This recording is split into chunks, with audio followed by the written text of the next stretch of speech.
आज भाजीला काय बनावं हे सुचत नव्हतं. मग गेले फ्रीजमध्ये बघायला, तर फ्रीज म्हणलं पहिले गवार उचल, तिला भांडती माझ्या संग. मग म्हणलं अगं बाबू, यांच्यात पण भांडण व्हायला लागलं का? माणसं माणसात होतं, आता यांच्यात बी व्हायला लागलं. म्हणलं चल काय खरं नाही, म्हणलं घेते तुला बाहेर काढून. गवारीला घेतलं बाहेर काढून, पाण्यात घालून ठेवलं, कारण ती अगोदरच सोलून घेतलेली होती.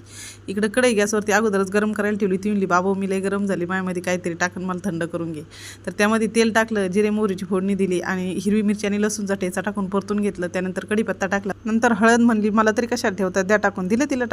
त्यानंतर म्हणलं माझं त्याच्यात खारीचा वाटा आहे, मला तर टाकलंच पाहिजे. दिलं त्याला पण टाकून, घेतला हलवून मस्त. आणि आता पाण्यातली गवार हसली आणि पटकन कढईत जाऊन बसली. म्हणली आहा हा काय गरम गरम वाटतंय. तिला घेतलं मस्त तडतड परतून. ती म्हणली आता माझी थंडीच पळून गेली ना बाई, लय भारी वाटतंय. म्हणलं बरं झालं बाई, घे चांगलं शिकून. आता त्यामध्ये तिला छान परतून घेतलं आणि आपलं थोडंसं पाणी टाकायचं आणि शिजून घ्यायचं. 10 ते 15 मिनिटं झाकण ठेवून ही गवार शिजून घ्यायची. ती पण म्हणली पाहिजे बाई, कुठं आगीतून उठले फुपाट्यात येऊन पडले. बघा 10-15 मिनिटात मस्त मौसूद गवार शिजली. आपली गवार तयार. घ्या खाऊन. असेच मनोरंजन रेसिपी बघण्यासाठी आपल्या चॅनल